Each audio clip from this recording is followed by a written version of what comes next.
ዛሬ ስለ ወርቃማው ወንበር ታሪክ እናወራለን ማለት ነው። ይሄ ወርቃማው ወንበር ለወንዶች ነው ለሴቶች ነው ለማን ነው የተዘጋጀው? እዛ ላይ ሰው ቢቀመጥስ ወንዶችም ሴቶችም ቢቀመጡስ ምንድነው ጥቅሙ የሚለውን እናያለን። ሌላ ደግሞ የኤጀንት ኮሚሽንን እናያለን። እስቲ ዛሬ ኤጀንት የሆነ ሰው ከሆስትና ከኤጀንት የሚያገኘው ጥቅም ልዩነቱ ምንድነው? እስቲ እናያለን። ሌላ ደግሞ እንግዲህ ያው እንደነገርኳችሁ ሆስቶች ሆናችሁ ከሳምንት በኋላ ተጨማሪ ገቢ የምታገኙበትን ነገር እናያለን ማለት ነው። ከ1000 በተጨማሪ የምታገኙትን ታስክ አሳያችኋለሁኝ ማለት ነው። ሀላን አውርዳችሁ እስከዛሬ ስራ ያልጀመራችሁ ያልተቀላቀላችሁት ኦሪጂናሉን ሊንክ ኮሜንት መስጫ ቦታ ላይ አስቀምጥላችኋለሁ። አውርዳችሁ ከኛ ጋር መቀላቀልና መስራት ትችላላችሁ። ሀላ እንግዲህ በጣም አሪፍ ፕላትፎርም እና ምርጥ ፕላትፎርም ነው። በደንብ አውቆበት ለሰራ ሰው በነገራችን ላይ አንድ ስራ ስትሰሩ እምነት ያስፈልጋል። ገባችሁ? አምናችሁ ከሰራችሁት ታገኙታላችሁ። ካላመናችሁ እየተጠራጠራችሁ ከሰራችሁ ይሄ ነገር አይሰጥም፣ ይሄ ነገር ዝም ብዬ ነው ጊዜንም ማጠፋው የምትሉ ሰዎች ማለት ነው። እንደዛ እየተጠራጠራችሁ የምትሰሩ ከሆነ ከባድ ነው የሚሆንባችሁ፣ ውጤታማ አትሆኑበትም፣ ይከብዳችኋል ማለት ነው። ስለዚህ አንድ ነገር ልትሰሩ ስትገቡ ያ ስራ ትክክለኛ ስራ ገንዘብ የሚገኝበት ስራ መሆኑን ብታጣሩ በቂ ነው። ከዛ በተረፈ መጀመር ብቻ ነው። እሺ፣ ሌላ ጥርጣሬ እኔ መቼም አላድግም፣ መቼም አላገኝበትም፣ የሆነ ሌላ ሀሳቦችን ራሳችሁ ውስጥ አታሳድሩ። ምክንያቱም የምናስበውን ነገር ማለት እኛ ያሰብነው ነገር በተግባር ስለሚታይ ማለት ነው።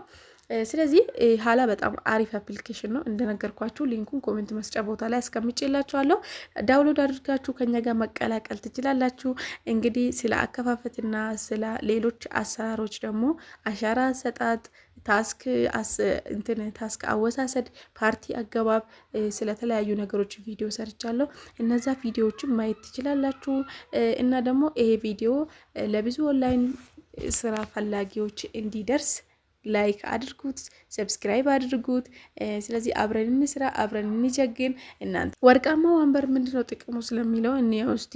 ወርቃማ ወንበር ማለት የወንድም የሴትም የሚባል ነገር የለውም።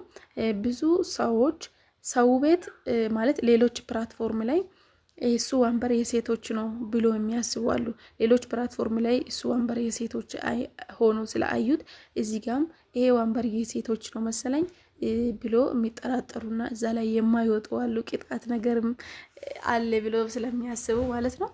ስለዚህ እሱ ወንበር ለሁለቱም ይሆናል ማለት ነው። ግን ደግሞ ለሁለቱም ቢሆንስ ምንድነው ጥቅሙ የሚለውን እንየውና እንግዲህ እሱ ወንበር ላይ ታስክ ውስጥ ገብቼ ያሳያችኋለሁ። እንዳያችሁት እዚህ ጋራ ታስክ ውስጥ ገብቼ ያለሁኝ። እዚህ ጋራ እንግዲህ እንደምታዩት 800 አለ።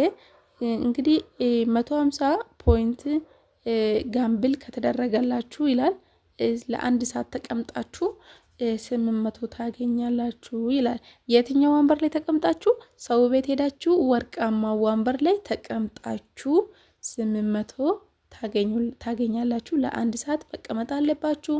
ከሳምንት በኋላ ለሄስቶች ተጨማሪ ጥቅምና ገቢ ይሆናል ማለት ነው። በጣም አሪፍ ነገር ነው። እዚህ ሆስቶች በተለይ በጣም ለእናንተ ይጠቅማል።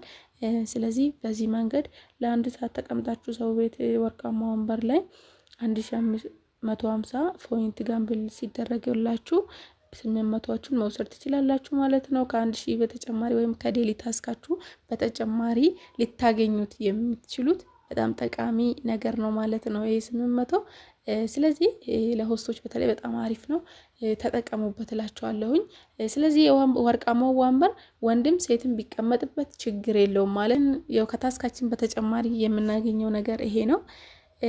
ገና ከፍታችሁ የገባችሁ ልጆች እዚህ ጋራ እንግዲህ አሁን እኔ 1000 ምናምን ነው ያለኝ፣ 1000 ፖይንት ምናምን ነው የሚሰጠኝ ማለት ነው።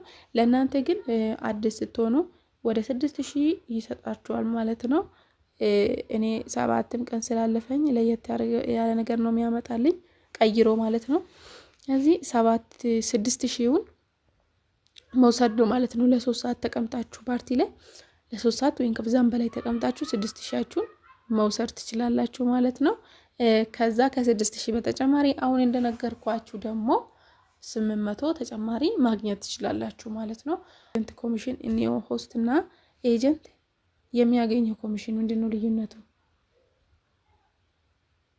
ስለዚህ እዚህ ጋር ገባውኝ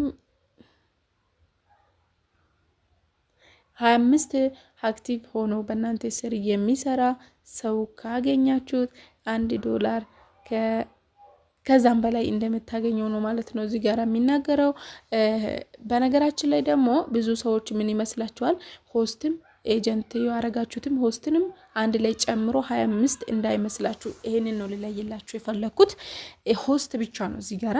ኤጀንት ከኤጀንት የምታገኙት ኮሚሽን ነው። ከኤጀንት የምታገኙት ኮሚሽን ነው። ከኤጀንታችሁ ልጆች ከኤጀንት ካረጋችሁት ልጆችም የምታገኙት ኮሚሽን ነው። እንደዛው በቃ ኮሚሽን ይቀጥላል ማለት ነው ኤጀንት ካደረጋችሁት ሰው። ስለዚህ ኤጀንት ከሆነ ሰው የምታገኙት ኮሚሽን ብቻ ነው። እሺ ሆስት ደግሞ ለብቻ ራሱን የቻለ ነው። ሆስት ቢያንስ እስከ 25 ሆስት በእናንተ ስር አክቲቭ የሆነ በደንብ የሚሰራ ከሆነ ቢያንስ በ24 ሰዓት ውስጥ ለ2 ሰዓት ፕላትፎርሙ ላይ እየቆየ ቢያንስ 1 ሰዓቱን ለፖይንቱን ለመውሰድ 1 ሰዓት ደግሞ ወርቃማ ወንበር ላይ ተቀምጦ ያን 800 ለመውሰድ በዛ መንገድ ፕላትፎርሙ ላይ ሲቆዩ አክቲቭ የሆኑ ሲሰሩልህ ወይም ሲሰሩላችሁ እንግዲህ $1 በላይ የታገኙታላችሁ ማለት ነው። እንግዲህ እስከ 120 ሆስቶች ድረስ ይላል። እንግዲህ እዚህ ጋር እንደምታዩት እስከ 120 ሆስት ድረስ ካላችሁ አክቲቭ ሆነው የሚሰሩ ከሆነ እስከ $16 ወደ 17 የሚጠጋ ዶላር ታገኛላችሁ ማለት ነው። ስለዚህ ከሆስት ኮሚሽን አታገኙም ልላችሁ ፈልጌ ነው። ከኤጀንት ኮሚሽን ነው የምታገኙት። ከኤጀንት የምታገኙት ኮሚሽን ነው።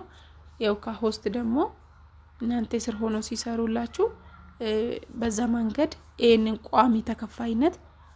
በቋሚነት የሚከፍላችሁ ነገር ማለት ነው።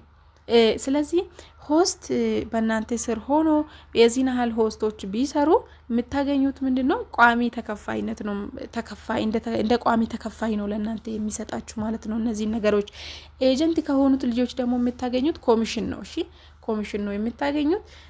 ስለዚህ በዚህ መንገድ እንግዲህ ጀግነን ልንሰራ ይገባል። የምትፈልጉ ኤጀንት ሆናችሁ መስራት፣ የማትፈልጉ ሆስት ሆናችሁ መስራት ትችላላችሁ። ምንም ችግር የለውም።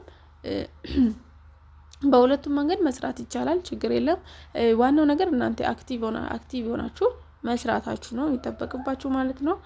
ስለዚህ ይህንን ቪዲዮ እስካሁን ያያችሁ ከነበረ ስለጠቀማችሁ ነው ማለት ነው። ላይክ ሼር አድርጉት፣ ሰብስክራይብ አድርጉት።